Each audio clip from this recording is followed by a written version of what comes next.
We can now bring in our international affairs commentator, Douglas Herbert. Doug, good to see you as always. How are you, Delano?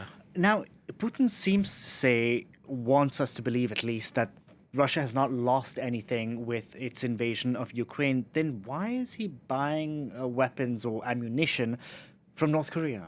Because he has a shortage of weapons, and he is turning to anyone, even a pariah state, in order to supply its forces, the Russian army, with the munitions it needs to help its war in Ukraine, which it still doesn't call a war.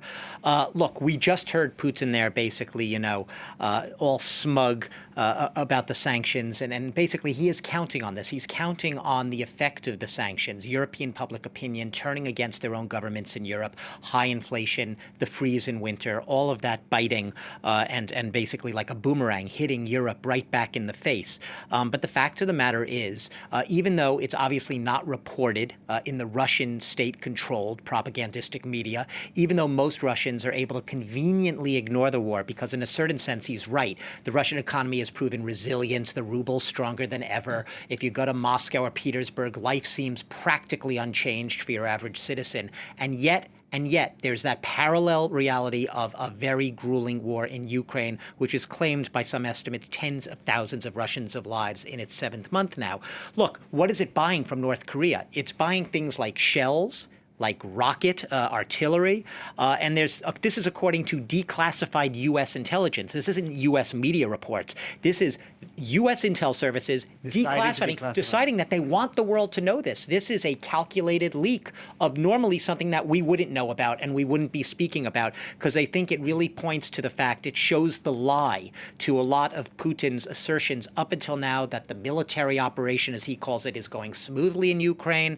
Everything, keep calm, carry on, nothing to see here. In fact, there's a lot to see here. In terms of manpower, there are shortages. In terms of the weaponry, they're not able to get the same sophisticated technology or computer chips that they would normally need. So they are turning to anyone they can, including North Korea, and U.S. intelligence says probably additional equipment orders are going to come from Moscow. Let's talk about what's happening on the ground over in Ukraine, because the Ukrainians are being tight-lipped about their counteroffensive. Deliberately.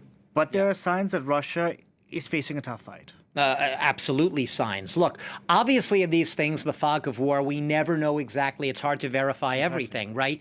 But you can see certain things through the fog of war, certain things which are given to us by both eyewitness testimony, satellite imagery, which is getting more and more sophisticated.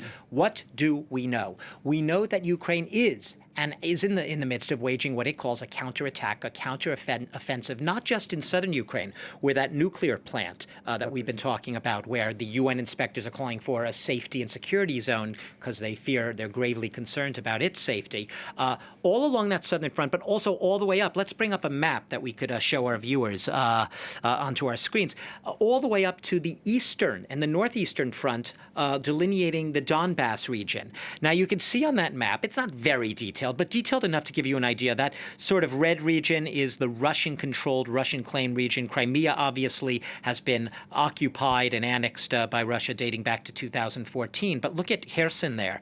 What's going on in the Kherson area? Those circles on that line of delineation, this is a map from the Institute for the Study of War, a reference in these conflicts. It was composed on September 5th, so relatively up to date, past 48 hours, showing where fighting, the flashpoints are occurring. And what you have is the Ukrainians claiming it's incremental progress, but they have the Russians on the back foot. The latest reports say that the Ukrainians have actually bombarded a strategic bridge along the Dnipro River, which the Russians presumably used to get supplies to their troops, blowing up that pontoon bridge near Darivka, near Kherson, would be a very big blow to the Russians. One of their senior presidential advisors in that administration in Ukraine basically saying that they have been making progress, pressing their advances along the entire front in this war. Obviously, Russia would beg to differ, saying they're holding their own just fine. But we're seeing is a lot of fighting, a lot of counterfighting, and we do see the Russian forces right now acknowledging that they are having a battle on hand. Because if you listen to what Putin has to say, it seems everything's going according to plan. Doug, thank you very much for that. Douglas Herbert there.